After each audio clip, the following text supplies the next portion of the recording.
eurodiputado Javier. Bueno, vamos al punto.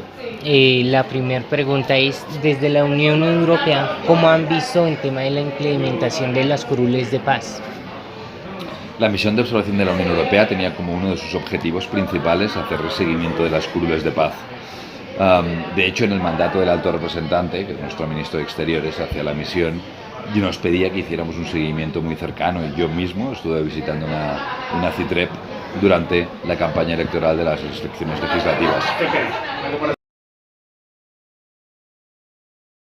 CITREP durante la campaña electoral de las elecciones legislativas.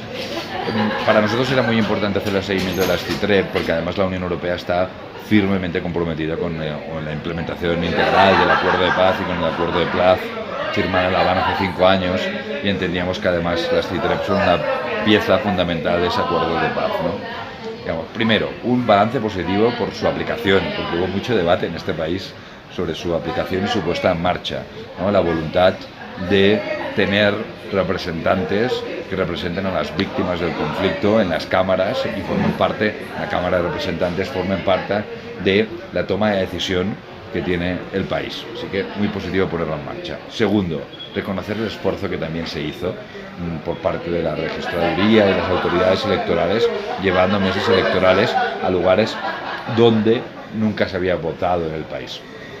Tercero, reconocer también dificultades, porque lamentablemente las CITREP continúan siendo curules que están aplicadas en territorios atravesados muchas veces por la violencia y por organizaciones criminales, y eso afecta a la dinámica electoral.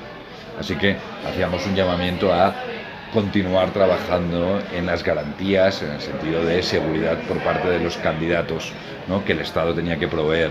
Se hizo esfuerzo en este sentido, pero es necesario más.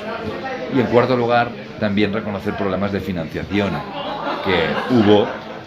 ¿Por qué? Porque son además, como bien sabe todo el mundo, curules muy especiales donde quien está compitiendo electoralmente no son estructuras partidistas, teóricamente prohibido en esas curules de paz, entonces con pocas herramientas, y por eso el acceso a la financiación, la prefinanciación, que llegó muy tarde, fue uno de los problemas para que pudieran competir, ¿no? Luego, es cierto que alguna elección, digamos, de algún nombre especialmente, hacía dudar sobre si ese nombre iba a ser verdaderamente representativo de las víctimas, ¿no?, del conflicto, y nosotros lo criticamos y lo rechazamos.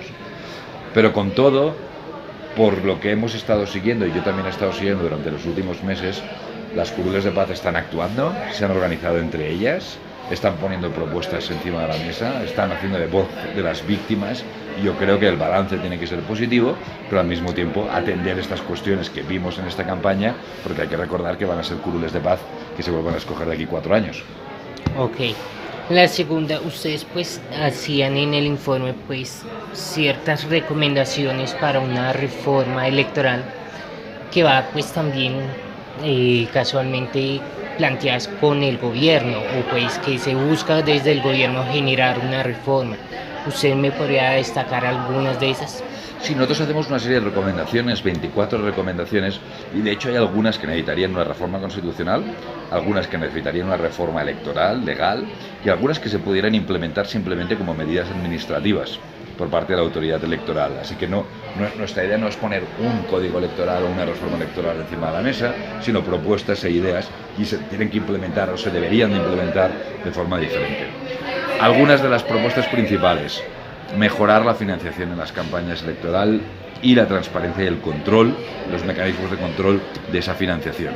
Sin entrar en si debiera de ser pública o privada, lo cierto es que hace falta herramientas de fiscalización para cumplir las normas alrededor de la financiación de las campañas electorales y para evitar que existan circuitos de dinero ilícito, compra de votos, financiación irregular de campañas electorales.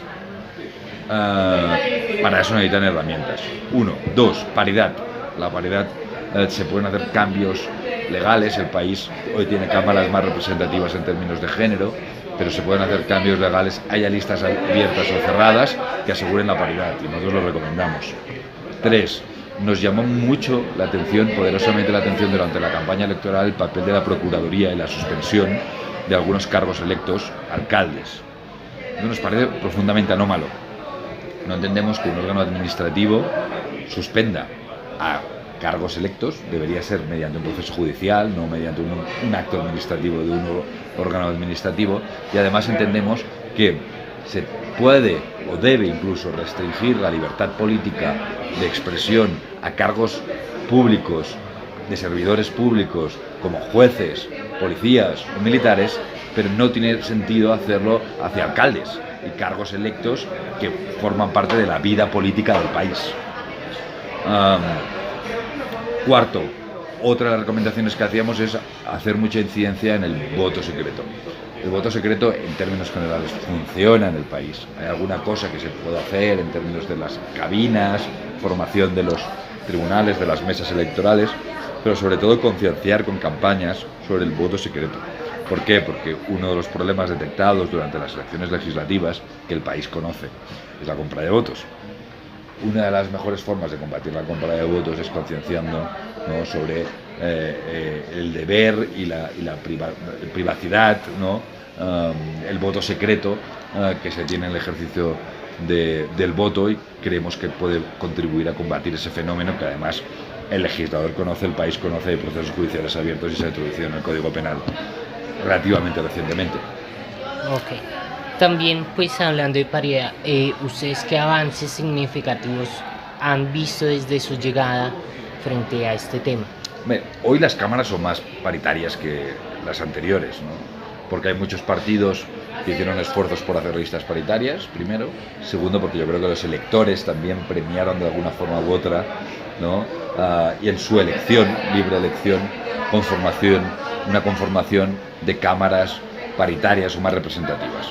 Con todo, se pueden hacer modificaciones legales asegurando o vía bloques la paridad en listas cerradas o incluso listas cremallera, o mecanismos más complejos que en el caso de listas abiertas aseguren que la elección de cada uno de los electores acaba siendo paritaria, ¿no?, respetando su libertad de elección en términos de voto abierto. O sea, existen mecanismos legales para, no solo porque hay un impulso por parte de los partidos y de los electores, sino asegurar esa paridad.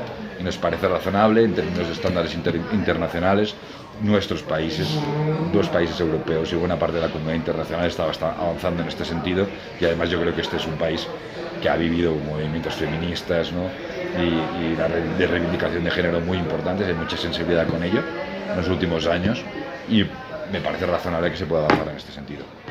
Ok, una última pregunta.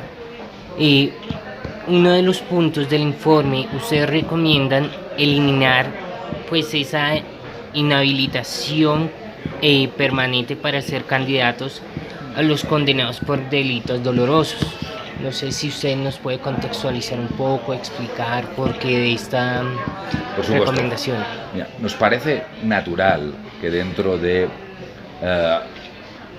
cualquier código penal, una de las herramientas punitivas sea la inhabilitación para cargo público, como es también las multas o la privación de libertad. Forma parte de la caja de herramientas en términos de política criminal y código penal, política penal que tienen los países. Pero lo que nos parece razonable es que esa inhabilitación, que es una pena, sea proporcional a el delito que se ha concurrido, al que se ha concurrido.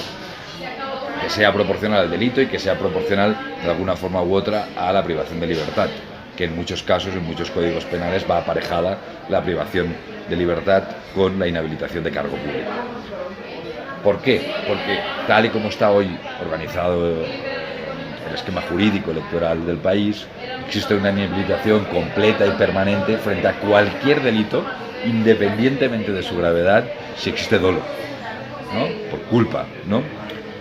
Parece razonable que esa inhabilitación sea proporcional en el tiempo a la gravedad del delito, evitando la sensación de que esta inhabilitación permanente en cualquier caso puede abrir la puerta a algunas injusticias.